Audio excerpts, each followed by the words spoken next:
안녕하세요. 네, 반갑습니다. 새로운 또 한 주가 시작됐습니다. 선생님 지금 촬영하는 시간 11월 30일, 11월 마지막 날이네요. 오전 10시쯤입니다. 아마 이제 종이 울리겠네. 국어 영역 끝나는 지금 학교 타종은 수능종으로 돼 있어갖고, 오늘 찌딱 계속 울리겠네. 여하튼, 이번 주제는 3.1운동과 대한민국 임시정부입니다. 이거 매력 있어요. 여하튼, 그래도 나름, 칠판에다가 전신 찍으면은 머리 스타일도 신경 써야지, 옷도 똑같은 거 입으면 안 되잖아요. 옷도 바꿔 입어야지. 그런데 그런 건 없습니다. 하여튼 그래서 자유롭게 저에겐 펜하고 여러분들 이것만 있으면은 찍을 수 있어서 나름 장점이 있네요. 그리고 내가 얼마큼 촬영했는지 이게 딱딱 볼 수 있으니까 이런 또 그건 있네요. 자, 여러분들 뭐가 좋을지 나중에 학교 와서 한번 물어봐야겠어. 자, 이제는 20년대로 갑니다. 우리가, 이제 10년대는 그렇게 무단통치 기간이기 때문에 내용이 많이는 없습니다. 여하튼 저번 주에 국내 두 가지, 독립의금부나 대한광복회 구분하시면 되고, 그 다음에 국외 독립운동 기지 같은 경우는 서간도, 북간도, 연해주. 이건 좀 단순 암기입니다. 그러니까 예전에도 한국 근현대 시절에 맨 전 나왔던 문제인데 첫 번째로 좀 암기를 좀 하셔야 될 부분이에요. 단순 암기입니다. 서간도, 북간도, 연해주, 넓게 가면 상하이, 미주 지역에는 어떤 단체가 있었는지, 그것이 그 전에 44강의 주요 주제가 되겠고요. 오늘도 쟁쟁한 주제고요. 3.1운동과 대한민국 임시정부입니다. 수능에도 나옵니다. 거의 근데 나오면은 3.1운동의 결과, 문화통치가 시작됐다 그거 나오면 상당히 쉬운 문제고, 임정이 저번 수능에 나왔어요. 임정이 저번 수능에 나왔는데, 저번 수능인가 하여튼 저번 수능에 나왔는데 조금 모르면 틀릴만한 게 나왔어요. 임시의정원. 잠시만요. 구미위원부가 나와갖고, 그래서 조금 나오면은, 왜냐면 또 임시정부가 지난번에는 거의 100년 됐거든요. 1919. 그러니까 2019년 수능에는 거의 나올 것이다. 3.1운동 아니면 대한민국 임시정부 나올 거라서 출제가 됐을 거예요. 구미위원부. 근데 구미위원부를 알아야 맞히지. 여하튼, 그렇습니다. 자, 그러면, 두 가지 주제. 3.1운동과 대한민국 임시정부를 해볼게요. 자, 그러면, 자, 여기서부터 시작할게요. 잘 나오죠? 자, 3.1운동입니다. 일단은 여러분들이 잘 알고 있는 우리 독립운동이죠. 자, 연도는 1919년 3월 1일 1919. 대한민국 임시정부로 만들어진 연도도 1919 맞습니다. 자, 그럼 배경부터 할게요. 일단 배경. 자, 여러 가지 배경이 있는데 우선은 첫 번째 배경으로 1917년도에 한국사에서는 중요하진 그렇게 넓게 얘기는 안 하지만은 세계에서 아주 중요한 사건이 있습니다. 레닌이 러시아 혁명, 세계 최초의 이제는 사회주의 국가를 세웁니다. 그래서 이 러시아 혁명이 성공을 하게 되고 레닌이 그래서 민족 자결주의를 거기서 얘기해. 그래서 거기선 약소국까지 지원해주는, 그러니까 여러분 민족 자결주의 라는 게 윌슨이 얘기했던 것도 있지만은 레닌도 얘기한 게 있습니다. 여하튼 레닌이 우리 교과서에도 이 내용이 실려 있는데, 레닌이 시험 문제 나오기 조금 그래. 레닌이 러시아 혁명을 성공하고 약소국, 약한 나라를 지원하겠다 하는 이 주장이 천명이 되고요. 그래서 이런 얘기가 흘리게 되고, 또 하나 더 중요한 건 이거죠. 파리 강화회의에서 1차 세계대전이 끝나고 이 파리 강화회에서 미국의 대통령이었던 또 윌슨이 바로 민족 자결주의. 윌슨의 민족 자결주의가 또 그 나라의 운명은 그 나라가 결정한다. 같은 얘기야. 레닌도 같은 얘기했고 윌슨도 민족 자결주의를 얘기를 했는데, 자, 근데 윌슨의 민족 자결주의는 큰 한계점이 있죠. 무슨 한계점이었죠? 여러분 아시는 분들은 아시겠지만은 이게 당시 1차 세계대전의 패전국, 1차 세계대전 중에 패전국의 식민지, 독일이나 이런 나라들의 식민지는 되는데, 우리는 누구의 식민지였어? 일본의 식민지였지. 일본은 승전국이었습니다. 그러니까 우리나라한테는 이 민족 자결주의 원칙이 먹히진 않습니다. 여하튼 근데 뭐 그런 게 당시 사람들이 알았나? 이런 민족 자결주의가 러시아에서도 나오고 그다음에 미국을 대표로 한 파리 강화에 의해서 이러한 내용이 나오니까 와, 그 나라의 운명은 그 나라가 결정해야 된다? 그렇지. 우리나라의 운명은 우리가 결정해야 되는데 왜 우리가 식민지를 받느냐, 통치를 받느냐, 이래서 이런 그 국제적인 배경이 있었다라는 거 일단 두 가지 말씀을 드렸고, 중요한 건 일본의 민족 자결주의가 더 중요하긴 합니다. 자, 다음에 그래서 우리 또 그 국외에서 3.1운동이 있기 전에 이제는 각가지 이제는 독립에 대한 그 선언문들이 나옵니다. 우리 교과서에도 실려 있는데, 우선은 자, 그 당시에 1917년도에 뭐 신규식, 김규식도 있고 신규식도 있습니다. 신규식, 박은식, 신채호 등의 이러한 상하이에 있었던 이런 민족 대표자들이 대동단결 선언이라고 해서 자 1917년도입니다. 대동단결 선언이라고 하는 거를 발표를 합니다. 우리 교과서에도 실려 있는데 어이구 선생님 저 침이 튀겼네요. 비말이 좀 주의.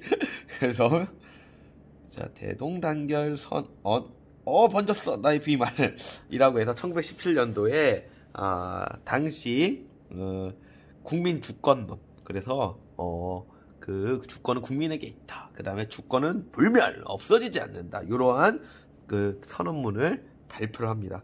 그 다음에 또 하나는 자 무호 독립 선언. 두 가지 명칭이 있어. 무호 독립 선언이라고 하기도 하고 대한 독립 선언이라고 하기도 하는데, 자 요것이 대한 독립 선언서. 우리 교과서는 대한 독립 선언서로 나왔으니까 자 10시가 됐네요. 국어 영역이 끝났네요. 그래서 대한 독립 선언이라고 해서 이거는 박은식 또 신채호 또 나오네요. 등 39명이 자 바로 요 대한 독립 선언서를 얘기합니다.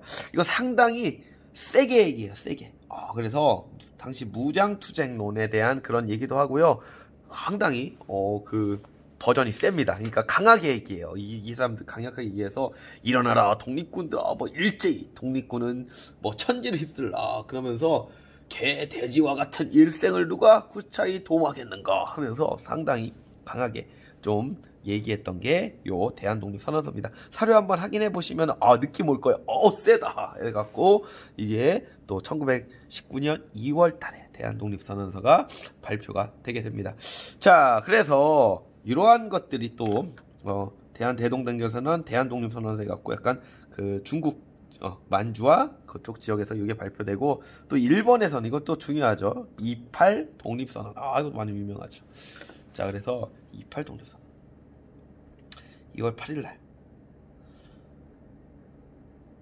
28 독립선언 이라고 해서, 자 이거는 일본에서 도쿄 유학생들이 조선 청년 독립단이라는 거를 조직하고 2월 8일날 독립선언서를 발표합니다. 이것도 여러분들 아마 교과서에 실려 있습니다. 한번 읽어보시고 그래서 나름 요 발표하는데 이거 역시도 3.1운동에 큰 직전에 있으니까 영향을 준다 정도 보시면 또 되겠습니다. 또 그냥 뭐 이것도 써드릴게요. 또 신한청년당이 우리가 그 44강 마지막 부분쯤에 그 김규식을 파견했죠. 파리 강화에게. 이것도 그냥 배경이 하나 들어갈 수 있습니다. 그래서 파리 강화에 신한청년당 김규식을 또 파견했고, 자 김규식을 파견합니다. 자, 이러한 그 배경이 있었고, 또 그러니까 이건 거의 뭐 국외적 배경이죠. 그리고 결정적으로 뭐 일단 또 국내에서 직접적인 배경이라고 제가 말씀을 드려도 상관없을 것 같습니다. 직접적 배경으로는 무단통치 때문이죠. 그래서 무단통치에 대한 반발, 무단통치에 반발이 있어. 이거 뭐 시험 문제 나오면 좀 그렇고, 또 결정적으로 이때 누가 죽어요? 바로 고종이 죽습니다. 고종의 서거. 야, 그래서 고종이 1919년 1월 21일 날 죽습니다. 근데 이 고종의 죽음이 약간 석연치 않은 부분이 분명히 있습니다. 그래서 이게 당시에 그 사람들 사이에 독살됐다라고 해서 또 민족의 분노와 고조, 그리고 결정적으로 3월 3일 날이 고종의 인산일이었습니다. 고종의 인산일이어서 그 왕이나 이런 사람들이 죽으면은 이거에 대해서 인산일 날 장례식장 사람들이 갑니다. 그러니까 이걸 보면은 나름 그 모일 수밖에 없었어요. 이게 그 왕의 장례식을 봐야 된다라는 뭐란가 의무감, 뭐 책무감, 그리고 왕의 장례식을 보면은 뭐 나름 자기한테 좀 기복이 깃든다 이런 얘기도 있기 때문에 모일 수밖에 없습니다. 그래서 3월 3일 날이 고종의 장례식으로 결정 나고 결국은 3월 1일 날 이날 사람들이 모일 수밖에 없으니까 고종의 서거가 결정의 원인이 되겠습니다. 왜 3월 1일일까? 바로 고종의 서거, 장례식 날이 서거를 하고 장례식 이때에 된다고 보시면 되겠습니다. 자, 뭐 이런 것도 여러분들 그냥 뭐 기본적인 내용들이고 또 과정도 여러분들 뭐 기본적인 내용들입니다. 자, 과정 봅시다. 짜잔. 자, 그러면 우선은 이게 1단계, 2단계, 3단계, 뭐 어떤 교과서에서는 뭐 4단계까지 나오는데, 우선 시작입니다. 시작은, 자, 일단 민족 대표자라는 표현을 우리가 쓰죠. 그래서, 민족 대표, 자, 33인이 이름으로, 민족 대표,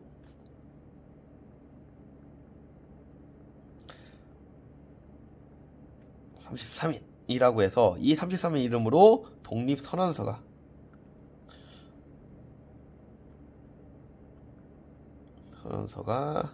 낭독됩니다.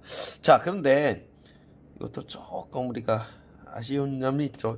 이거를 만드는데도 결정적 역할을 하는 사람이 육당 최남선이라는 사람인데 이 사람도 나중 되면은 친일을 하게 됩니다. 친일을 하게 되고 하여튼 당시 아마 동경삼제라고 해서 우리나라의 그 당시에 또 수제, 그러니까 이상설도 수제였고 그 동경으로 유학했던 3대 천재가 있습니다. 그 사람이 홍명이라는 사람이고 또 한 명이 최남선입니다. 또 한 명이 이광수. 여러분들 뭐 국어 시간에 유정 배울 유정 우리 딸 이름이기도 한데 하여튼 이광수 이런 사람이 동경 삼제라고 해서 당시 일본에 유학 갔던 3대 천재적인 인물인데 하여튼 육당 최남선도 당시 명필이었고 이런 사람 하여튼 그러니까 글을 잘 썼으니까 민족다움 33인으로서 이 글을 씁니다. 하여튼 그래서 독립선언서를 이 글을 낭독하려고 낭독합니다. 근데 어디서 낭독해? 바로 요리집에서 요리집에서 태화관이라는 서울에서 태화관이라는 낭독하는데 그래서 이 당시 민족 대표 33인의 대표 인물들이 거의 종교적 인사들이 좀 대표 인물들이었습니다. 그래갖고 뭐 천도교에서는 손병희, 그 다음에 기독교에서는 뭐 이승훈, 그 다음에 불교에서는 한용운. 이승훈 같은 경우는 그 신민에 나왔던 그 인물일 겁니다. 하여튼 이런 사람들이 민족 대표 33인이라고 해서 발표를 하려고 했는데 깜놀한 거야. 깜놀. 왜? 원래 탑골공원 나가서 발표를 하려고 했는데 사람이 워낙 모은 거야. 큰일 났다. 이거 발표하다가는 여기서 발표하다가 우리가 이거 잡혀갖고 큰일 거치겠다. 그래갖고 어떻게 하냐면은 요리집으로 가는 거야. 원래는 나오려는데 그래서 밖에 있었던 탑골공원에 있던 사람들은 오리무중이지. 왜 안 올까? 여하튼 그 사람들은 점심 먹은 거지. 거기서 점심 먹고 발표하고 바로 자수합니다. 자진 투옥이 됐고 그 밖에 있었던 학생들과 시민들이 독립선언서식을 거행합니다. 유관순도 그 자리에 있었고요. 이게 아직도 논쟁거리일 겁니다. 이거를 그러니까 이 독립선언서를 받았는데 태화관으로 가기 전에 받고 이거를 누가 받았고 그 탑골공원 대중들 앞에서 누가 연설했는지는 저도 저번에 막 찾아봤는데 하여튼 이건 아마 아직도 이게 서로 주장하는 바가 달라요. 누가 했다 하여튼 뭐 중요한 건 아니니까 이렇게 하면서 이제 시작이 되게 됩니다. 이게 1단계가 되겠고, 자 2단계는 이제는 도시로 확산이 됩니다. 도시로 확산돼 갖고 이게 막 퍼지게 되고요. 자 이제는 3단계는 이제 농촌이나 이제 해외로 확산되면서 점차 무력, 좀 약간 비폭력에서 이제는 폭력이 될 수밖에. 이게 나쁜 건 아닙니다, 여러분들. 하다 보면은 어쩔 수 없잖아. 무력, 그들이 때리고 하는데 막 이렇게 진압하기 위해서. 그러면 나름 또 이 시위라는 게 또 나름의 또 이러한 그 시작은 이렇게 됐지만은 상당히 많이 또 이런 또 모습이 나올 수밖에 또 없는 하나의 과정이 있었습니다. 자, 됐고요. 이걸 뭐 단계별로 여러분들 굳이 나눌 필요는 없고, 하여튼 처음 시작은 비폭력이었다. 비폭력적 운동에서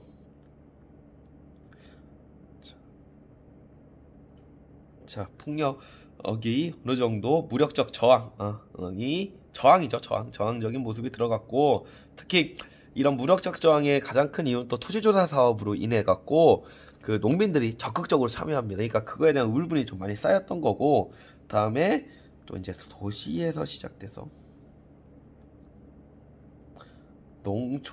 도시에서 시작돼서 농촌으로 확대되는 이러한 양상을 보인다라고 보시면 되겠습니다.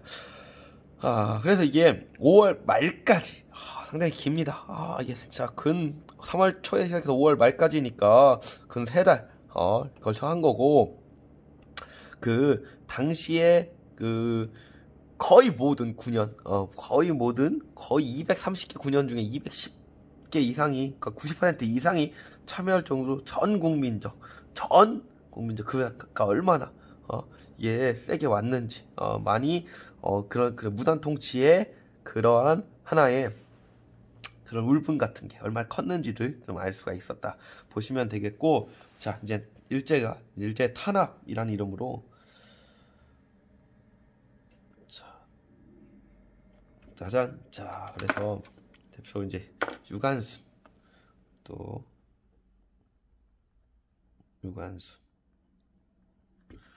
이 당시 일제 탄압의 또 대표적인 사례가 되겠고요. 그래서 유관순 이 탑골공원에서 3.1운동하고, 저기 천안 출신이니까 또 여기 영명 여기 학교 또 출신이기도 하죠. 하여튼 천안 아우네장터에서 하고 결국은 서대문 형무소에서 돌아가시게 되는 이런 게 있고요.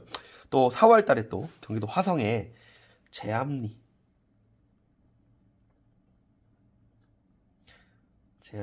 학살 사건. 그래서 제가 이 3.1운동의 이런 만세운동을 학설이라고 했네 또.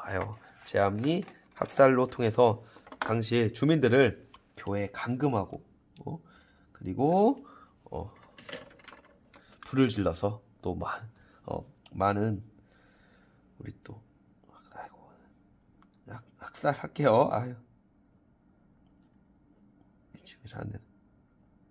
그런 만행을 또 저지르게 됩니다. 그래서 당시 선교사였던 또 스코필드라는 사람이 사진과 기록으로 미국 언론에 폭로를 해서 이 실상이 알려지게 되게 됩니다. 자, 그러면 의 봅시다. 의가 중요합니다. 3.1운동의 결국 포인트는 요 의인데, 그래서 여기서 좀 중요한 것들이 나옵니다. 일단은 자, 이게 우리 독립운동에 상당한 분수령을 제공을 하게 됩니다. 그래서 우선은 일제가 통치 방식을 무단 통치에서 문화 통치로,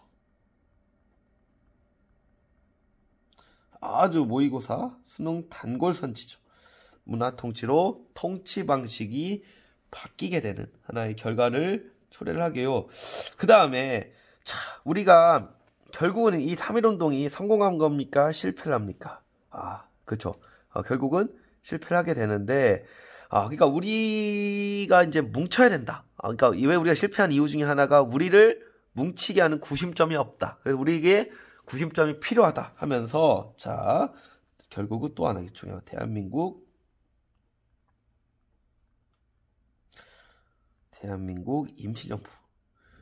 임시정부가 출발할 수 있게 수립되는 결과가 만들어지게 됩니다. 그리고 이제는 우리가 전에는 이제 왕도 죽었고 고종이 죽었고, 그 다음에 이제 우리가 또 근대화된 하나의 정치 질서를 또 또 모색을 합니다. 그래서 이 복벽주의, 그러니까 황제를 따라야 된다 이런 것들이 점차부터 청산되게 되고 이제 공화정이라는 국민이 주인이 되는 이러한 또 정부 수립에 대한 요청도 있었고 그래서 임시정부가 또 출현하게 된다고 이렇게 해석할 수도 있습니다. 자, 다음에 우리가 안 되겠다. 또 이게 원래 3.1운동 출발도 평화로운 그런 입장에서 출발했는데 무장투쟁을 좀 더 세게 해야 된다. 그러니까 10년대는 되게 무장투쟁이 크게 없었거든요. 근데 이 3.1운동 이후에 무장투쟁에 대한 그 노선이 많이 또 주장이 되게 됩니다. 그래서 자, 또 3.1운동에 대한 큰 희생이 있었잖아. 그러니까 우리가 안 되겠다. 그래서 만주 지역을 중심으로 해갖고 무장투쟁.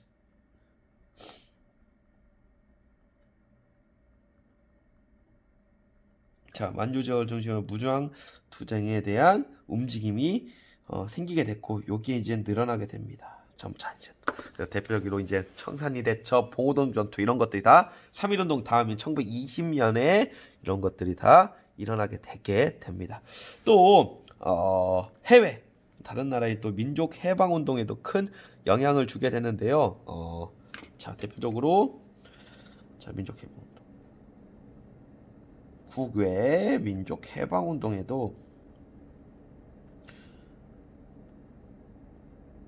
큰 영향을 줍니다. 대표적으로 중국의 오사운동, 그 다음에 인도의 간디의 비폭력, 불복종 운동까지도 우리 3.1운동에 영향을 받아 되었다까지 살펴보실 수가 있겠습니다.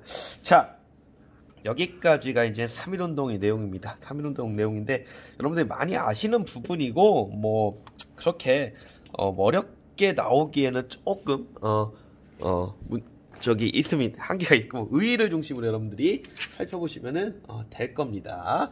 자, 이제 대한민국 임시정부로 가겠습니다. 자, 그래서 이제는 3.1운동이 발발하게 되고 우리 민족을 묶어야 될 구심점이 필요하다라는 이제 논의가 있었다고 했죠. 결국은 자, 여기서 제가 이어볼게요. 자, 이렇게 되고 3.1운동 끝나고 나서가 아니고 하는 도중에 자, 이 정부 수립에 대한 요구가 이제는 상당히 많이 일어나게 됩니다. 그러니까 이 당시 뭐 논문이나 글 같은 거 보면은 뭐 계속 그러니까 실질적으로 만들어진 건 아닌데 정부를 수립했다 하는 게 한 10개 정도가 나와요. 근데 우리 교과서에서는 3개 정도를 설명을 합니다. 그러니까 우리 교과서뿐만 아니라 기본적으로 이제 공부하는 학생으로서는 3가지 정도가 우리 나오는데 자, 어떤 것들이 있냐면은 자, 하나 이렇게 할게요. 우선은 대한국민회라는 게 근데 제가 그 전강에서 저 연해주 할 때 요거 좀 얘기했던 것 같은데 그쵸? 대한국민회라고 해서 요게 연해주에서 조직이 됩니다. 1919년도 3월 17일 날 연해주에서 대한국민의회라는 거가 조직됩니다. 그래서 주도적인 인물은 뭐 이동휘, 뭐 이동영, 뭐 이런 인물들이고 일단 이것도 실제적 가 아닙니다. 대통령을 손병희를 천도교회 이 손병희를 대통령으로 올리고 국무총리는 뭐 이승만 이렇게 해갖고 의회식 구성을 해서 그래서 의회입니다. 이러한 정부안이 연해주 지역에 이제 만들어지게 됐고 다음에 국내에서는 이게 한성정부 서울에서 서울이니까 한성정부가 실질적으로 만들어진 건 아니라고 보시면 돼. 한성정부. 그러니까 각각의 연해주 지역, 서울 지역에서 우리는 이렇게 정부를 만들 거야 라고 하는 일종의 뭐랄까 설계? 계획안 같은 게 이제 만들어진다고 보시면 되겠습니다. 그래서 한성정부가 13도, 당시 우리 13도 대표의 명의로 조직표를 발표합니다. 그래서 그때 총재로서 이승만 그 다음에 국무총리는 또 이동희 이렇게 해갖고 한성정부의 이러한 계획안이 발표가 되고요. 자, 그 다음에 임시정부 상하이에 자 대한민국 임시정부 임시정부가 자 상하이에 또 만들어지게 됩니다. 4월 11일 날 자 상하이에 안창호 뭐 김규식 뭐 신규식 규식이 2명을 했지. 이런 사람 주도로 해갖고 이때는 또 국무총리는 이승만. 그러니까 모르셔도 돼. 뭐 의장으로서는 이동영 해갖고 기본적으로 이러한 것들이 이렇게 크게 3가지. 그러니까 3가지가 이렇게 계획안이 이렇게 나왔다고 생각하시면 됩니다. 자, 그러니까 아니 우리를 묶어야 되는 구심점이 필요해서 임시정부라는 게 나오는데 이게 또 3가지가 이렇게 계획안이 나오니까 어떻게 하겠어요? 결국은 합치자. 통합하자. 이러한 논의들이 당연히 생기게 됐고, 자, 그래서 어떻게 됐냐? 결국은 9월 달에 자, 이 3가지가 통합이 돼서 자, 이렇게 보세요. 대한민국 임시 정부가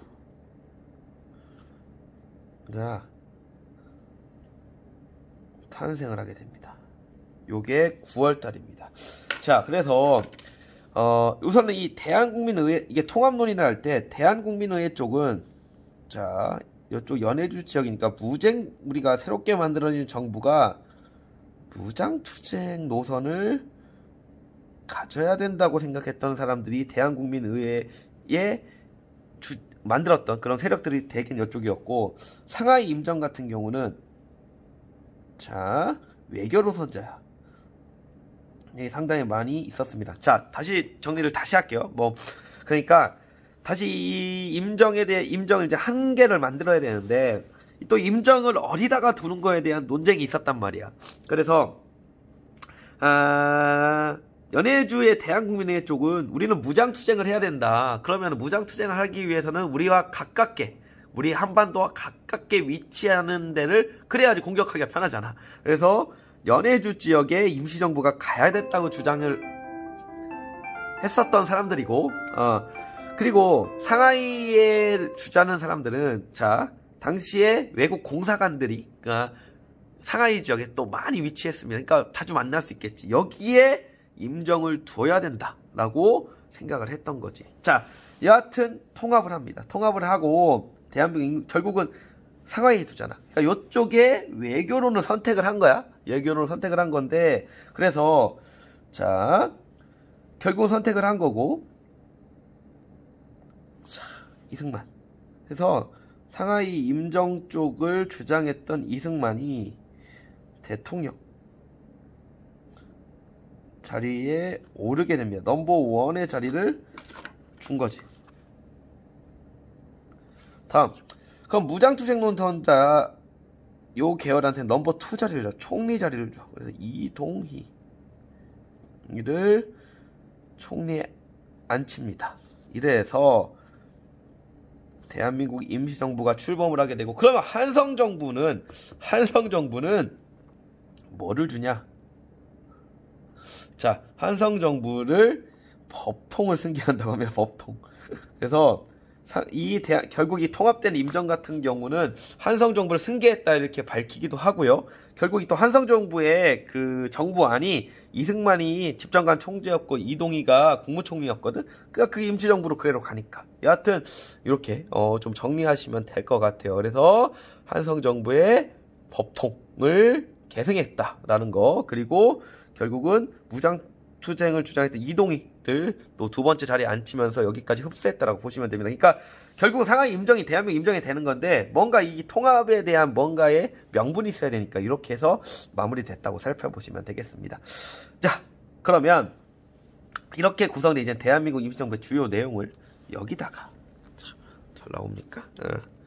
연표별로 정리를 좀 해드릴게요. 조금 자 여기다 정리를 이렇게고 일단은 통합된 게 1919년 9월 달에 대한민국 임시정부로 통합이 되게 됩니다. 자, 그러면 일단은 상하이에 위치했으니까 외교론을 선택을 한 건데 그 주요 내용을 여기다가 정리할게. 이제 첫 번째 정치. 자, 이때 이 대한민국 임시정부는 우선은 삼권 분립을 주장을 합니다. 삼권 분립. 그래서 자, 삼권 분립이라면은 입법부, 행정부, 사법부가 있어야지. 자, 그래서 입법부로서는 자, 의정원이라고 하는 것이 입법부의 역할을 했고요. 다음에 국무원이라는 게 행정부의 역할을 했고요. 그 다음에 법원이 사법부의 역할을 했습니다. 그래서 요 세 가지 의정원, 국무원, 법원 이렇게 해서 요 삼권 분립이라고 해서 우리나라 최초의 삼권이 분립된 체제로 구성이 됐고요. 그리고 최초의 민주공화정. 그 다음에 결국은 최초의 민주공화정이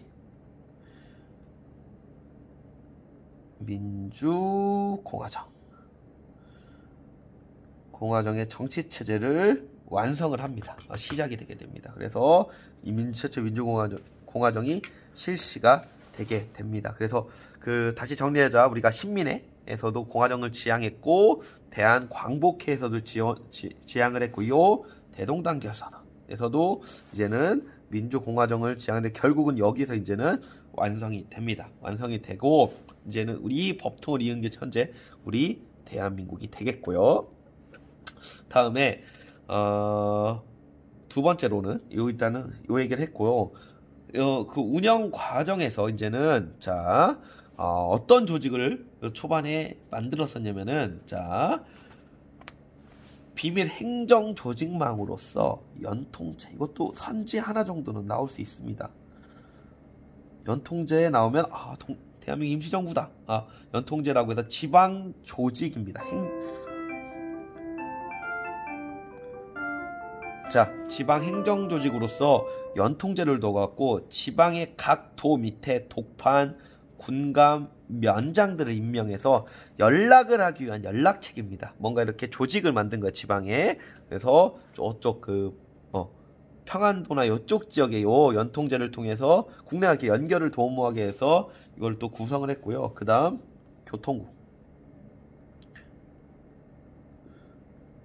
교통국이라고 해서 요거는 정보.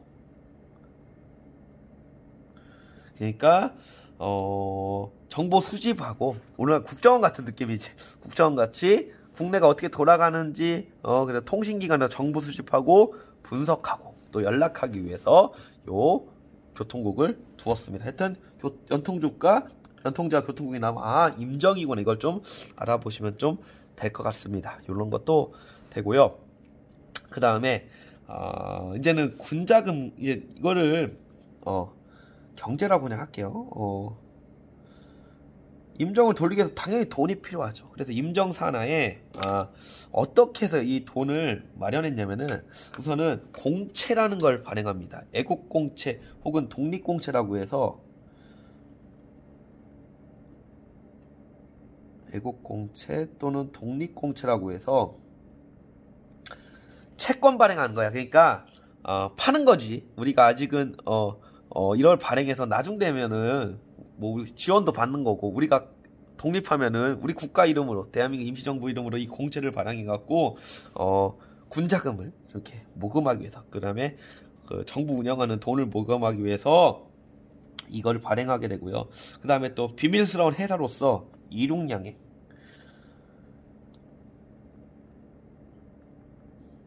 일용양행이라고 해서 1919년 5월 달에 요 일용양행이 설립이 됩니다. 설립이 되고 이 당시 뭔가 우리가 하면은 의심을 받잖아. 그래갖고 아일랜드계 영국인이었던 조지 루이스 라는 사람이 있습니다. 이 사람을 사랑으로 안칩니다. 그래서 이 사람이 나름 활동을 해줘갖고 만주에 이륙양행을 통해서 뭐 연락도 하고 그 다음에 다른 이렇게 무역회사 같이 보이면서 했고요.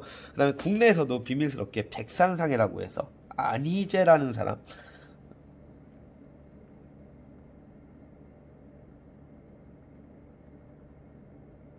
자, 안희재가 여기 이걸 세우게 됐는데 1914년, 그러니까 임정 있기 전부터 있었던 겁니다. 나중에 임정이 세워지고 나서 여기서 또 이런 군자금 모금하는데 기여를 하는데 부산에는 또 백산상이라는 게 있었다라는 거 보시면 되겠습니다.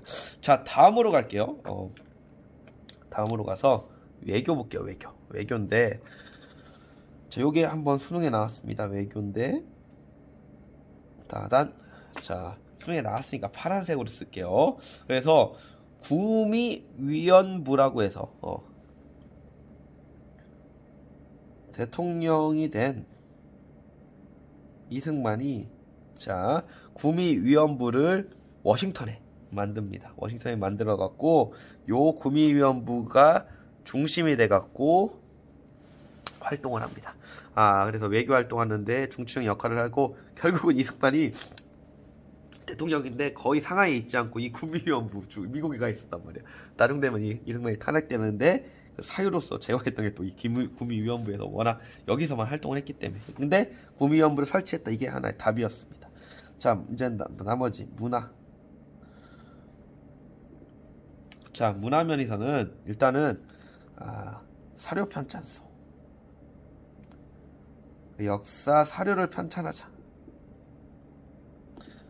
이거를 만듭니다. 그래서 이 당시 한일 관계 사료집, 한일 관계 사료집이라는 거를 간행을 합니다. 결국 이 한일 관계 사료집을 간행하고 이거를 봐서 당시니까 한일 관계에 대해서 이제는 우리가 식민지를 당했으니까 또 그 당시에 또 사료들을 모으는 거야. 역사를 편찬하기 위해서.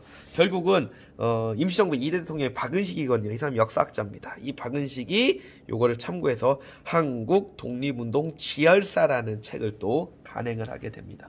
다음에 또 뭐가 있었냐면은 임정산하의 신문사도 있었습니다. 그게 이름이 똑같아요. 독립신문이야.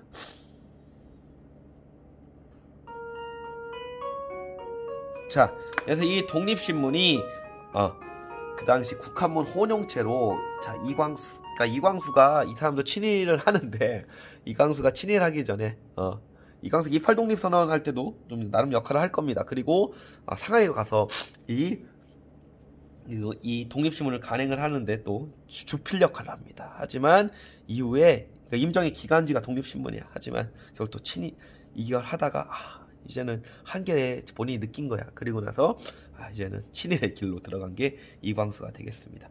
자, 여하튼 요게 초창기에 임정이 했던 활동들이고요.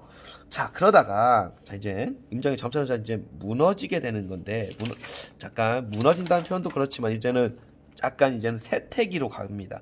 자, 일단은 이제 침체기로 갔는데 1923년으로 갈게.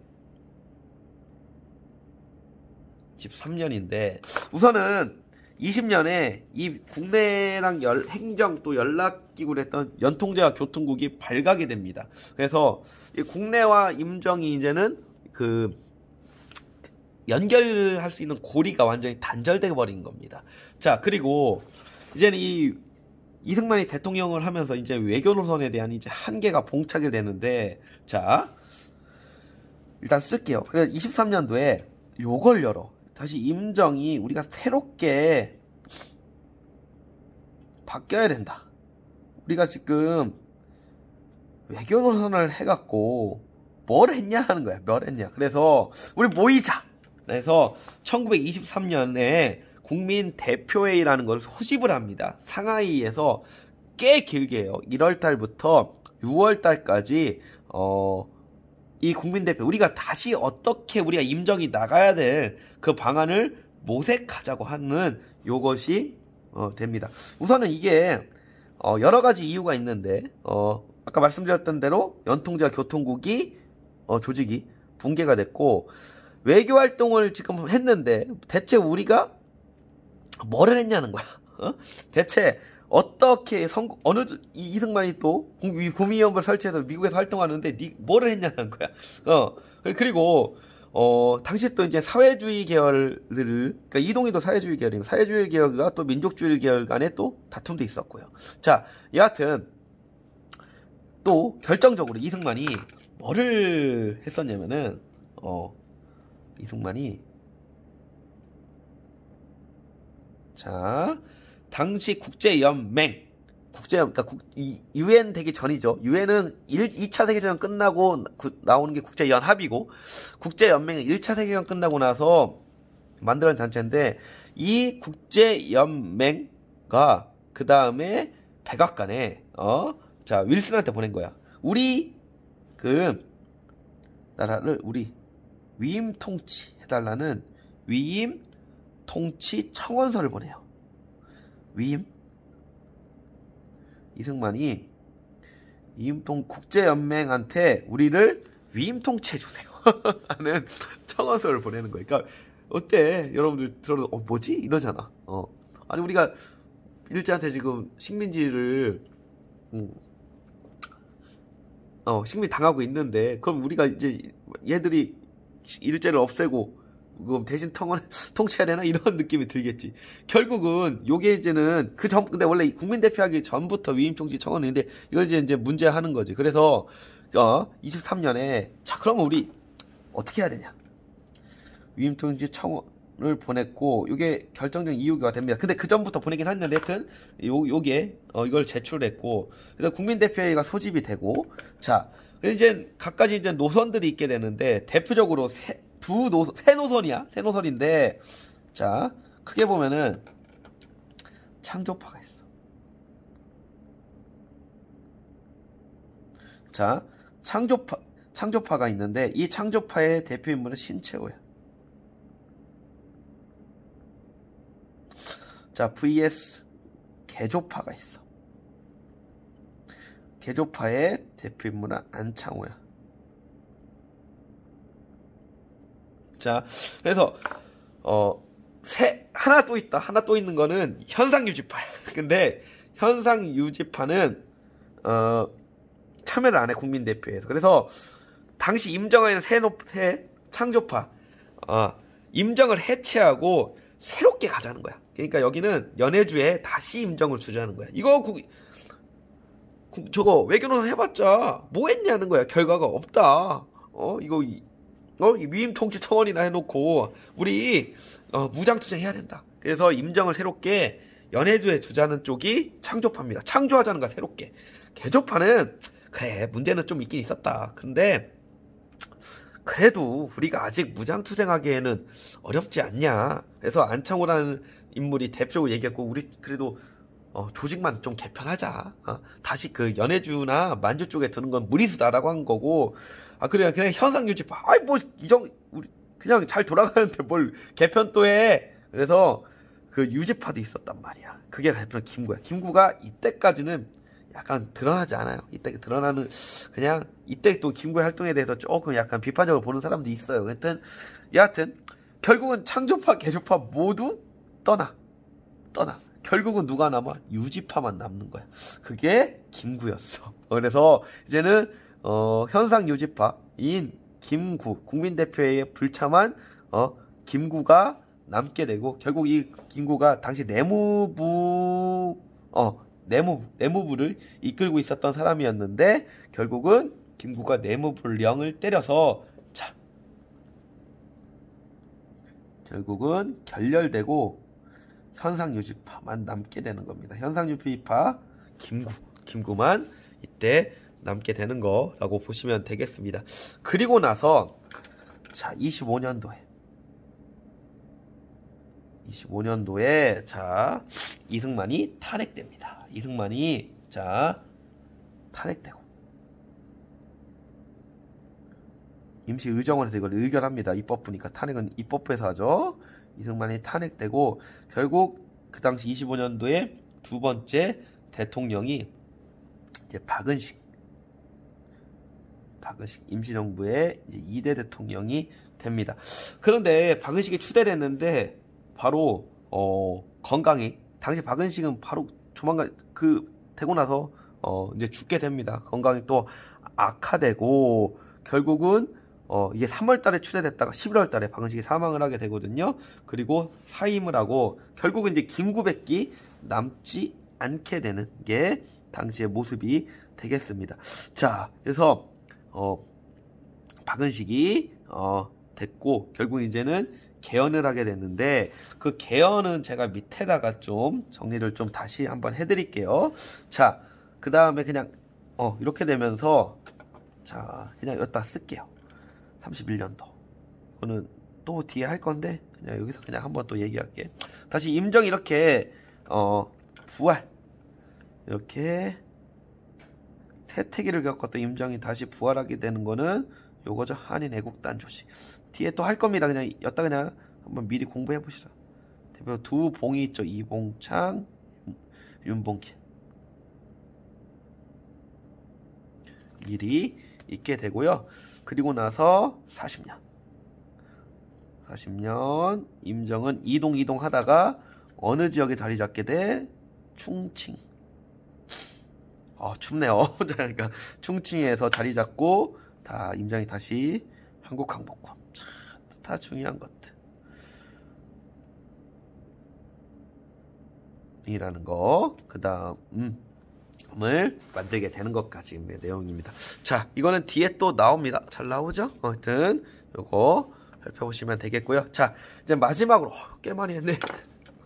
마지막으로 여기 밑에다가 제 임시정부에 대한 개헌 과정만 정리해드리도록 할게요. 자, 빨리 하자. 아이고. 자, 우선은 19년도 임정 만들어지죠. 자, 무슨제 대통령제. 그러니까 대한민국 임정의 대통령 몇 명? 2명입니다. 누구? 이승만, 박은식. 잠깐 동안 박은식을 하게 되고요. 다음에 25년도. 자, 25년도 이제 2차 개헌을 25년도에 하게 되니까 박은식은 잠깐 한 달 대통령 합니다. 바로 사임을 해. 그리고 죽고 나서 개헌한 게 아니고 그 전에 25년도 4월 달에 자 국무령 중심의 자 김구가 하죠. 국무령 중심의 내각제를 합니다. 중심의 내각 책임제를 이때 해요. 내각 책임제.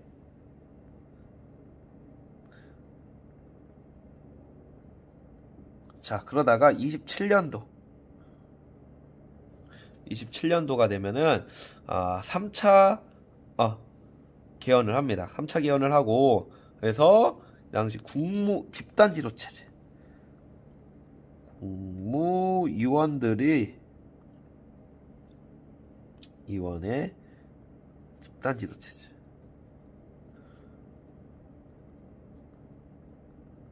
집단지도 체제를 해서 이 당시 가장 대표적인 국무위원이 뭐 김구, 이동영 이런 사람들이 하게 되고요. 그 다음에 40년에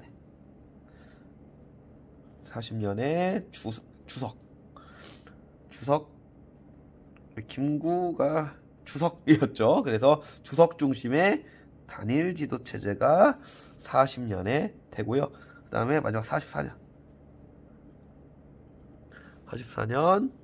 부주석 중심제. 주석 플러스 부주석 중심제를 하게 됩니다. 이 당시 주석이 김구, 그다음에 부주석이 이때 또 김규식이 나오게 되는 겁니다. 자, 하여튼 또 길어졌습니다. 한 50분 했네. 자, 고생하셨고, 자, 한번 보시고요. 다음 이제 46강은 더 많아! 20년대 운동, 신간에 나오는 데인데, 20또 하도록 하겠습니다. 끝! 안녕!